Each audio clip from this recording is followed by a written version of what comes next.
Welcome to the Whole Person Parenting Podcast. We're here to have honest conversations about how to follow Jesus and parent kids in a whole person way.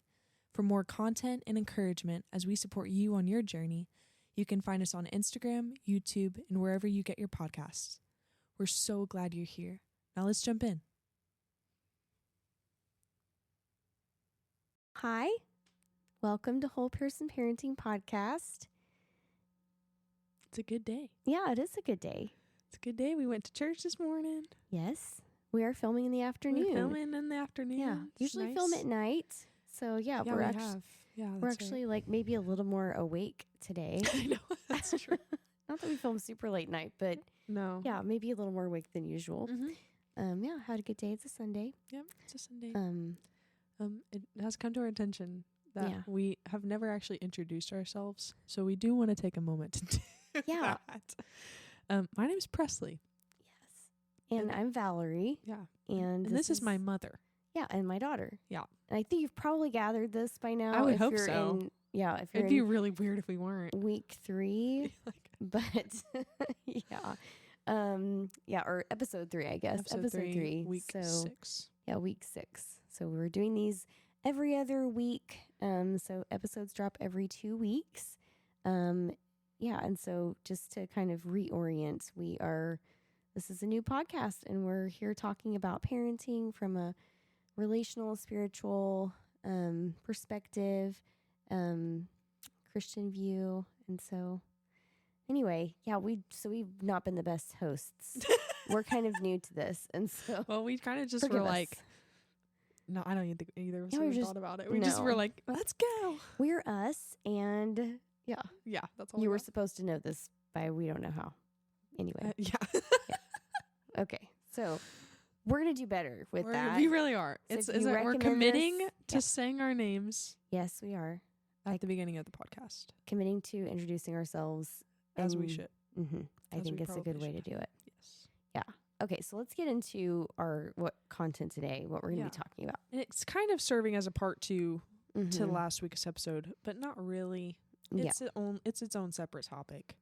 it is. Yeah, but you said some things last time that I feel like were sort of like a segue into, and I think we've sort of touched on this like here and there because I think it's like all intertwined. I don't know how you talk about parenting And from my not perspective. Yeah, as a therapist, include what we're talking about today, right? which is talking about the generational Mm.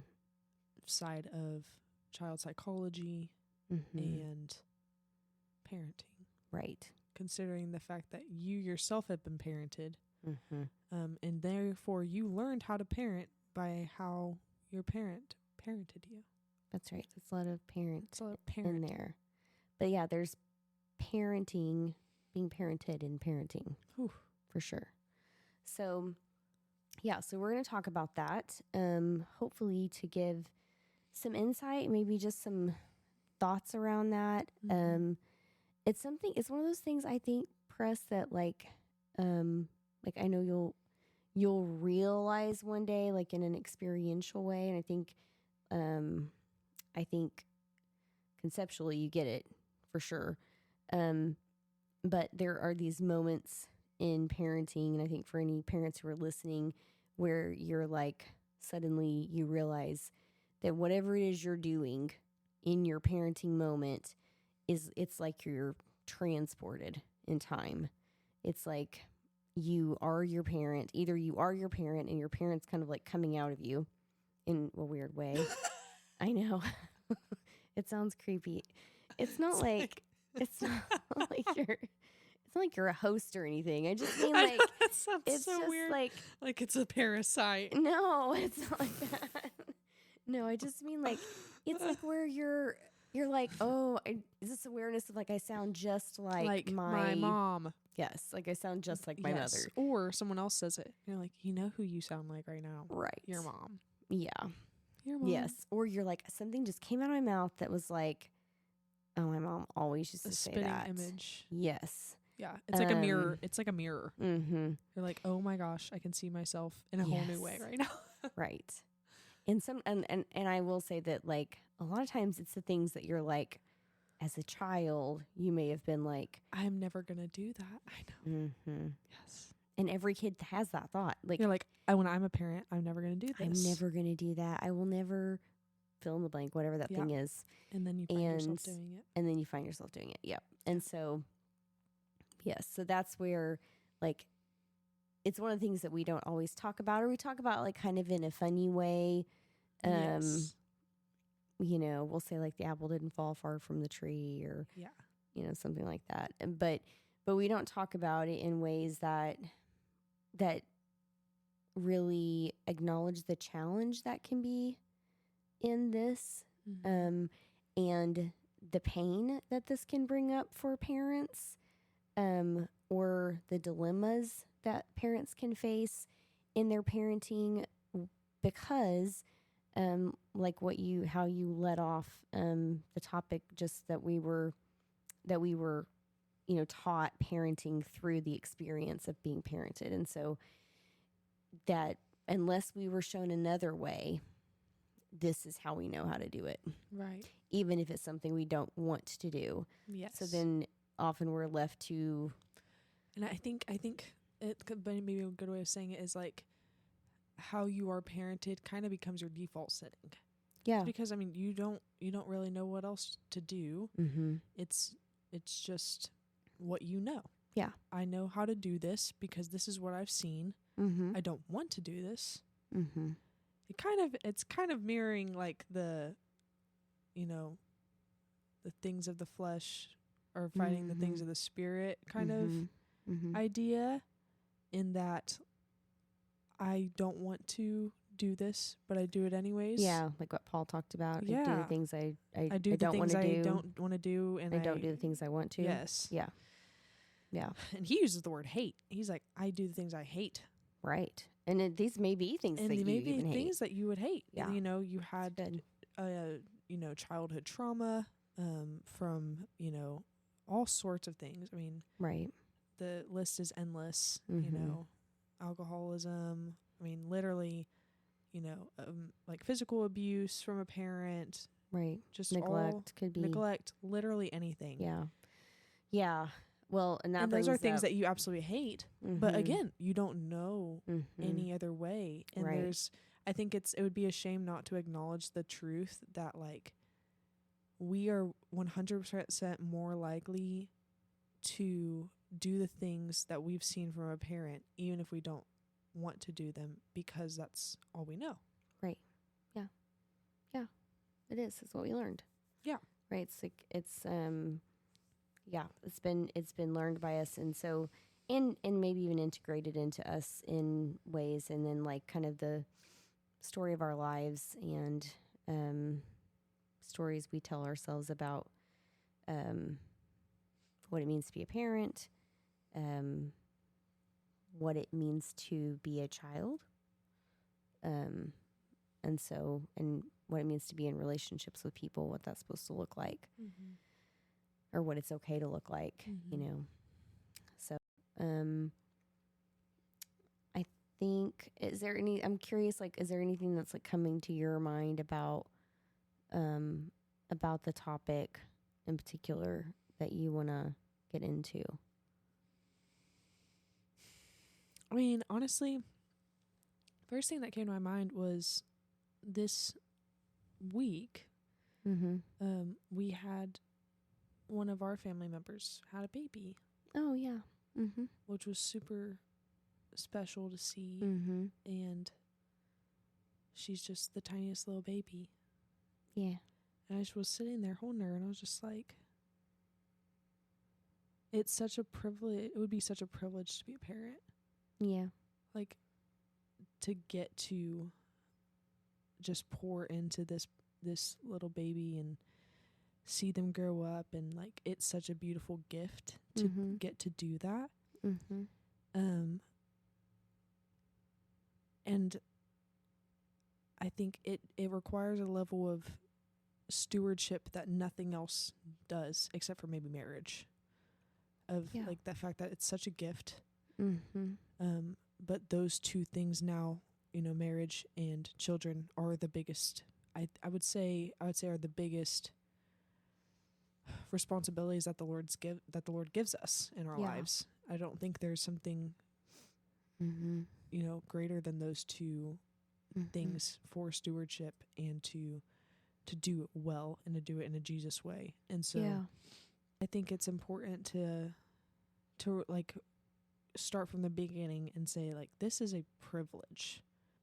And I think if we take it from that mindset, wanting to get better, Yeah. like, I think Yeah. generational, issues, or, wanting to break the generational cycle of parenting that you have learned. Yeah.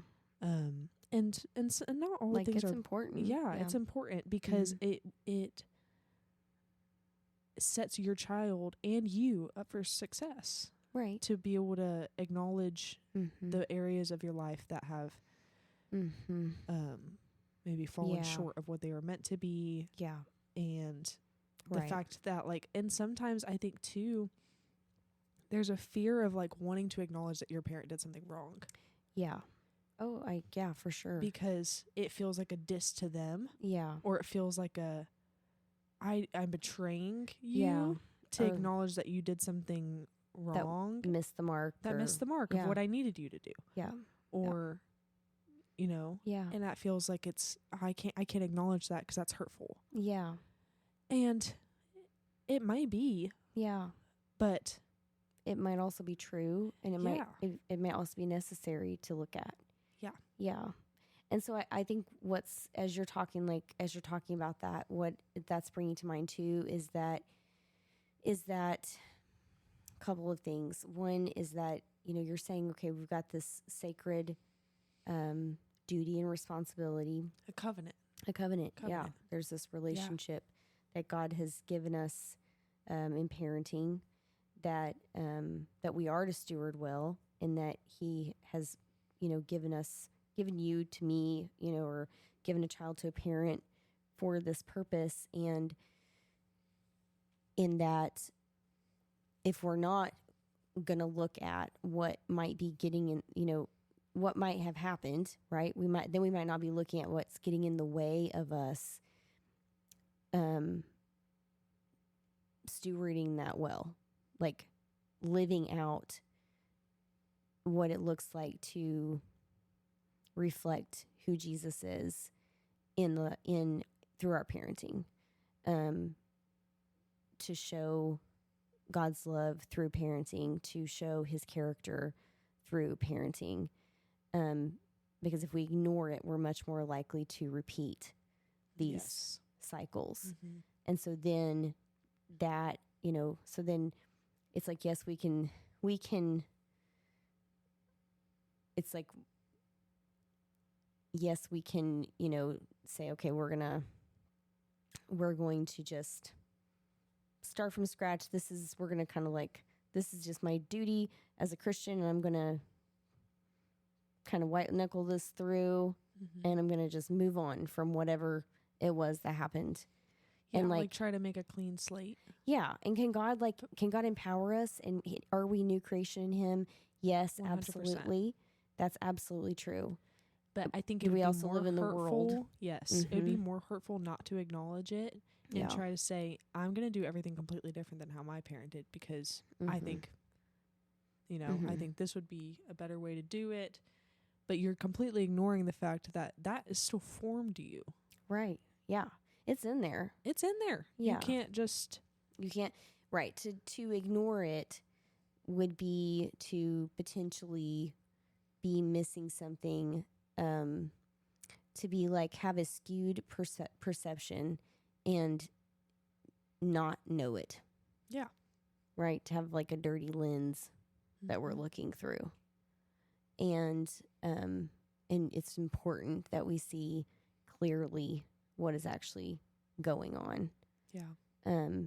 Because we're much more likely to repeat those cycles and repeat past trauma and hurt, and inflict these wounds and woundedness on our kids if we're not looking at it. And it's looking at it. It's not looking at it and trying to figure it out on my own. it's looking at it and saying, God, here this is. I don't know what to do with this. I don't know how to heal this. I don't know what, you know, and I can also have grace for my caregiver who didn't do the right things, Mm-hmm. you know, that they didn't always get it right, and know that that came from somewhere too. You know, if wherever their failure was, it probably was something that came from somewhere for them, you know? Yeah. So instead of holding like bitterness and, Right. and resentment against your caregiver, Yeah. but then to say, I understand that that was hard. Yeah. I have mercy for you and grace for Right. you, but I'm not going to do things the same way. Yeah. And that's where the Lord is able to come in and Mm-hmm. almost reteach you. Mm-hmm. Like he is so, he's the best teacher, you know, like he is so faithful to Mm-hmm. to want the best for us. And I think that includes, you know, he would be willing to say like, all right, you don't know how to do this. You didn't get a good example of this. Let me be the perfect father for you. Yeah. Let me be the father, the heavenly father Mm-hmm. that does no wrong, that only wants good for you, that has the best plans for you. Let me show you how to parent. Right. Because I have been the perfect parent, and that is the Lord Yeah. saying, let me redeem this. Like he is a redeemer. He is a good father. He is all those things. And that out of that place, we are able to relearn and Yeah. heal Mm-hmm. and Mm-hmm. make a better experience for our children. Yeah. So, you know, thinking back to even just what you were when you were talking about our family member that had a baby, I was thinking about just, you know, the parents who were listening, and if we can think back to when we had our, you know, child and our children, and just holding them there and looking at their little faces and caring for them and looking them over, and just all of the hopes and the dreams and all the love that we felt and all the intentions that we held about what kinds of, you know, people they were going to become, what kind of relationship we were going to have with them, and, you know, relationships like that where we could talk about anything, and they could, you know, we could laugh together, we could play or explore, you know, whatever. Just thinking about all these plans and intentions, and then also knowing that there are sometimes lots of disappointments that come with parenting, and a lot of hard moments that come with parenting, and nobody really intends on those. Yeah. Nobody really plans on those things happening, and or hopes for those things. We kind of only focus on the good. And what's possible. No one would ever hope for something bad for their Right. child. Yeah.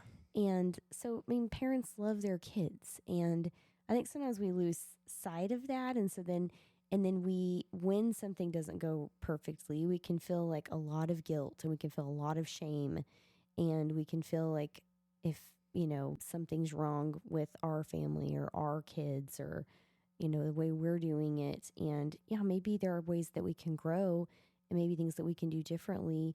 But, you know, also we need to have compassion for ourselves, and then know where to go, know where to put our faith and where to put our hope. Like when I think about generational, you know, what happens generationally, there's a couple of things that come up for me. I think about, you know, maybe generational trauma. I think about maybe even from someone from like my mother's generation. You know, my mom was parented in a generation where there was not, it was not thought to be good for children for you to be very affectionate, to praise them a lot, to show them a lot of like love and care. And so that, you know, is something that maybe with my own mom, maybe her parent, her mother wasn't able to show that all the time and wasn't always able to be very sensitive to her emotional kind of needs. And so, that was something that my mom tried to be more sensitive with me. And there were some ways that she took some really big steps, I think, in being able to do that. I remember that she was able to allow me to be sad pretty easily. And I think that was something that her mom wasn't able to do. I don't know how easy that was for her, but I think it was something that she did intentionally. It was one of those ways that she sort of overrode what was done for her to do something different, because she knew that it was something that I needed. And she did not want to, reenact this lack of care that she sort of received. But it wasn't because my grandmother didn't love my mom. Yeah. It wasn't, it was a different time, a different era, a different set of beliefs on how parents should act, and a different experience. So my great grandmother was from an era where that was just not something that they did, and she also had significant amount of stress in her life and had endured some really terrible things, and as did my grandmother. And then, then she came into parenting with these experiences of her mother, and then her own experiences. And so, yeah, so I think there's that aspect of it. And then I think about, if we think about, that same set of grandparents, I think about hearing about stories of faith with my grandfather and even my grandmother. She had some challenges, but she also had a very real faith conversion. And my grandfather would talk about being saved on a Navy ship, like by himself, just reading a Bible alone, and having a radical conversion, and him giving up drinking and gambling, and having a complete turnaround, and becoming a pastor, and then pastoring for the rest of his life, and starting a church. And I have a pretty significant faith conversion story on the other side of my family, where there was also a lot of trauma happening with my, with one set of great grandparents. And but then my grandfather was saved in a tent revival at 11, and became an evangelizing minister at 13, and traveled all 50 states and around the world, as an evangelist. And these stories of intergenerational faith that were also happening. And so while there's this trauma, these stories of trauma and pain and these things that can happen that way, I feel like that, and while I might be a recipient of those things, I'm also the recipient of these faith stories. So are you. Yeah. I think as you're saying this too, I've remembered throughout my life, hearing these stories about wow, these are my family members that are just huge workers in the faith. And I feel a sense of pride that this is my family that has been so running after the Lord for so many years. And it just instills a sense of gratitude in me, but even as you're talking, the lives that your grandparents, both sets, lived were drastically different than what Nana had to do, and what Nana lived, which is your mom. Yeah. She was not a traveling pastor. I mean, no, she wasn't, she wasn't, she sang and Yeah. she played piano and did amazing things for the church. But she also had a job, like just a normal job, working as all sorts of things, college student. Yeah. While you guys were growing up. I mean, it was just a normal job. But like, there's still, I don't know. I guess there's the reminder that like the Lord works through generations. Like he's a generational God. Yeah. And so the faith that like your grandparents built, my great grandparents built, is still, still thriving today. Yeah.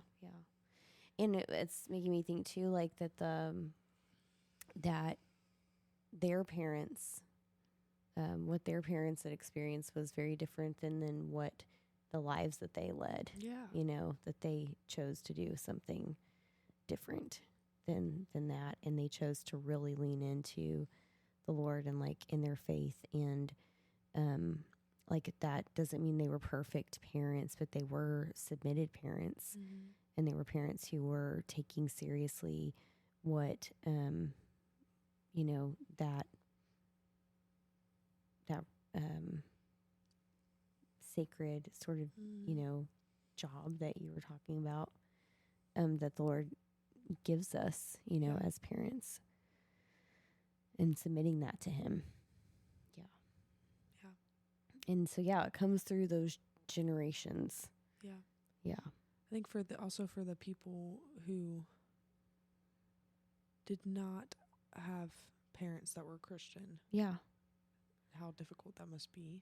I mean, neither of us have had to experience that, but my grandparents did. Yeah, my grandparents did. I mean, I would say at least some of them. Oh, yeah. Dad, my dad, your husband. You mean Papa Bill was not saved for many years. Yeah. Right. For many years. Came to the faith later in life. Very later in life, much later in life. And so he grew up with a dad who was not following the Lord. Yeah. But obviously the experience that I grew up with was having a dad that loved the Lord and served in church, and you could see the fruits of his relationship with the Lord throughout his life. And so I think I would say that to encourage anyone who did not grow up, to not hear what we're saying as, yes, although you have learned habits from your parents, and they might not have been following the Lord, and I think a lot of the times that's where a lot of the hardships of it's not only because sometimes they're following the Lord, and then they've got these things that aren't submitted to the Lord. I think there's a difference there. There's definitely a difference. And so just encouragement to it could begin with you. It could begin with you, and Right. it does not have to stay this way. And I think we talked about this scripture before we started filming, but this is Paul writing to Timothy in 2 Timothy, and it's chapter 1, verse 5. Paul's talking to Timothy and says, "I am reminded of your sincere faith, a faith that first dwelt first in your grandmother Lois and your mother Eunice, and now I am sure dwells in you as well."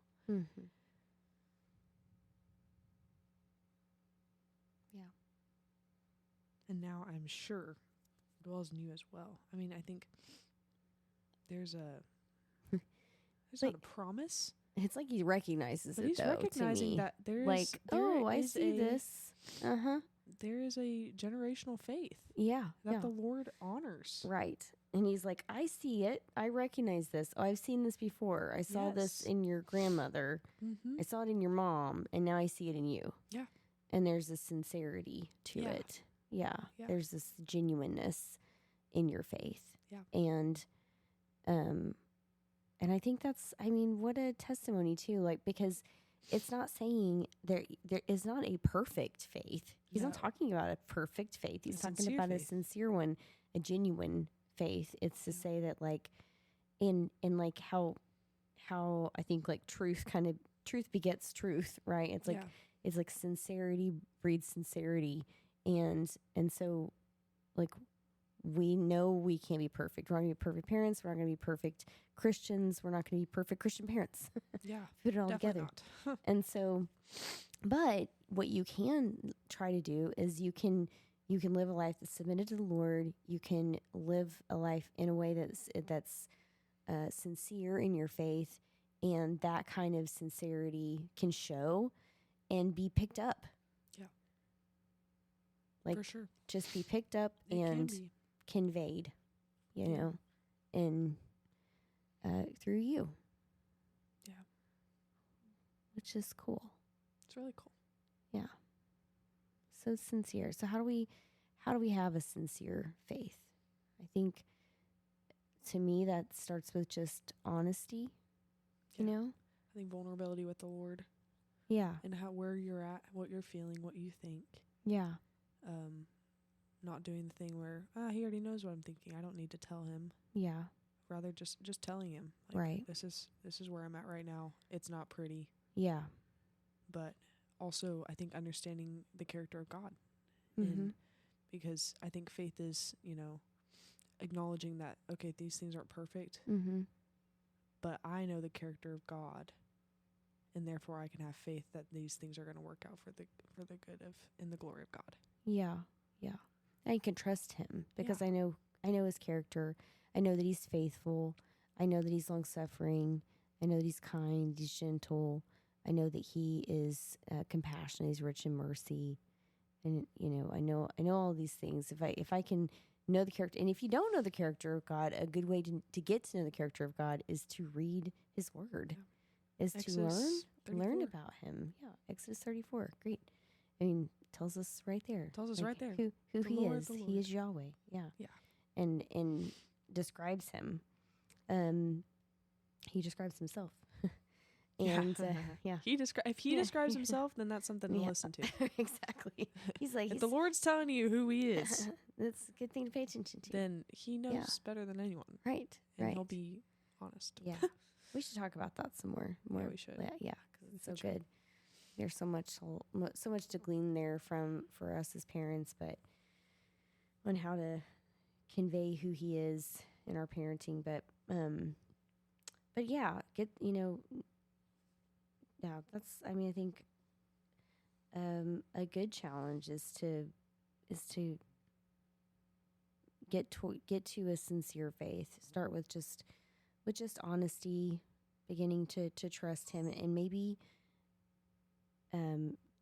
trust was not easy to come by in your family, but you can trust in the Lord, and that is something you can count on. He is someone you can count on.